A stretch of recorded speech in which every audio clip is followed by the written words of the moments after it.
طرف سے خطرات کی طرف گھرا ہوا ہے. آئیے سب مل بیٹھ کر کے ایک میز پہ بیٹھیں, اپنے تمام ماضی کے اختلافات کو بلائیں. آئیے مل کر کے ملک کی بقا سلامتی کے لیے, ملک کی ترقی کے لیے تمام اختلافات بلا کے, چاہے وہ پاکستان پیپلز پارٹی ہو, پاکستان مسلم لیگ نواز ہو, چاہے کوئی بھی سیاسی جماعت ہو, آئیے بیٹھیے. ریکنسیلیشن کی بات ہو رہی ہے, قومی مفاہمت کی بات ہو رہی ہے. ہم نے قومی مفاہمت کا عملی مظاہرہ کیا, ہم نے اپنے امیدوار کو وڈرا کیا, ہم نے پیپلز پارٹی کی غیر مشروط حمایت کی, ان کے وزیر اعظم کو ووٹ دیا, اسپیکر ڈپٹی اسپیکر میں ہم نے امیدوار کھڑا نہیں کیا.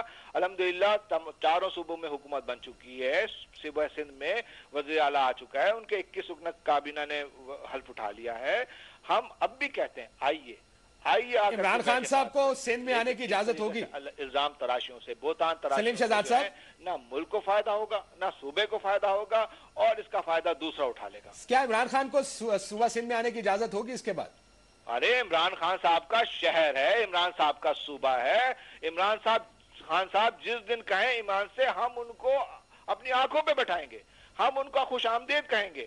بھائی یہ ملک سب کا ہے, یہ عمران خان صاحب کا ہے, طارق محمود صاحب کا یہ ملک ہے. یہ تو واپس بھجوا دیا آپ نے مجھے, اگر آپ یہ سمجھتے ہیں ہیٹرک تو کروا دیے سلیم صاحب, 3 دفعہ واپس بھجوایا کراچی سے مجھے آپ نے. کہ بھائی یہ غلط ایک تعصب پیش کیا جا رہا ہے.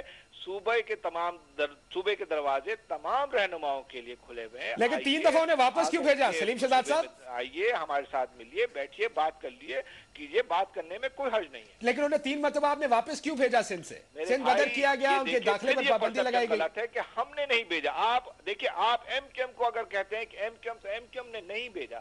اگر سندھ گورنمنٹ نے کوئی ڈائریکشن دی, اگر سندھ گورنمنٹ نے ان پر پابندی لگائی, تو ہم سندھ گورنمنٹ نہیں تھے, ہم سندھ گورنمنٹ کے ایک اتحادی تھے. ہم نے کبھی بھی کسی رہنما کو سندھ آنے پر, کراچی آنے پر کبھی ان پر پابندی. ایم کیو ایم آپ کو کہہ رہی ہے خان صاحب کہ آپ جائیں سندھ, کراچی جائیں, بات کریں, مسئلے ہیں, مسئلے حل کریں جا کے. میں ایم کیو ایم سے صرف یہ کہنا چاہتا ہوں کہ دیکھیں, کراچی جو ہے یہ منی پاکستان ہے. یہ کراچی کو اوپر تب آئے گا جب قانون کی بالادستی ہوگی. قانون کی بالادستی تب ہوگی جب قانون سب کے لیے ایک برابر ہوگا. جب بھی کوئی قتل ہوگا اس کی انڈیپینڈنٹ انکوائری ہوگی, اور ایسی چیزیں ختم ہو جائیں گی کہ ہم کہیں جی ہمارے مرے ہیں, کوئی کہہ جی وہ مظلوم کوئی اور بن جاتا ہے. یہ ختم ہو, پاکستان آگے بڑھے. یہ ہے جینوئن ریکنسیلیشن. یہ ایک ریکنسیلیشن نہیں ہے کہ آپ قتل ہوئے ہوں, لوگ مرے ہوں, آپ کہیں گے جی اس کو آپ بھول جائیں, اب آگے کا سوچیں. وہ پھر مرتے جائیں گے, اور مرتے جا رہے ہیں لوگ.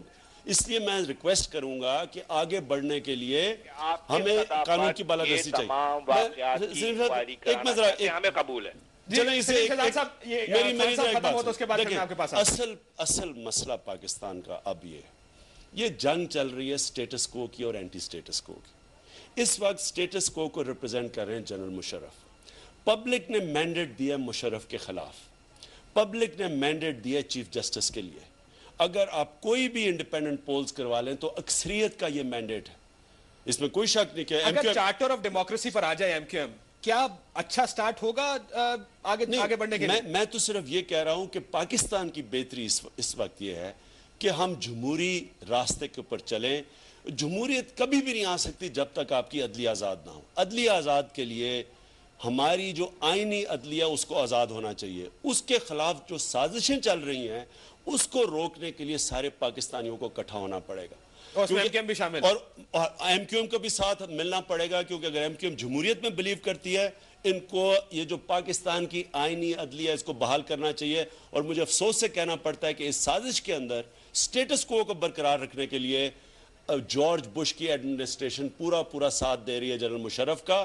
یہ سازشیں ہو رہی ہیں, پولیٹیکل پارٹیز کو اس کے لیے تیاری کرنی چاہیے کہ اگر اس وقت انہوں نے سٹیٹس کو چلنے دیا, پاکستان کا مستقبل اندھیرے میں.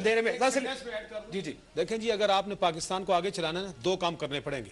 ایک تو جنرل مشرف کو فارغ ہونا پڑے گا یا اس کو فارغ کرنا پڑے گا. دوسری بات ہے 18 اکتوبر کا جو الیکشن ہے نا, 18 فروری, اس کے رزلٹ کو ماننا پڑے گا بالکل, اور کھلے دل سے ماننا پڑے گا, اس میں کوئی بے ایمانی نہیں. سلیم شہزاد صاحب, آپ نے بات سنی, کہتے ہیں مینڈیٹ صدر مشرف کے خلاف آیا ہے, لیکن ایم کیو ایم کی جماعت کی قربت اب تک صدر صاحب کے ساتھ ہے. وہ کہتا ہے کہ صدر صاحب کو چھوڑ دیں,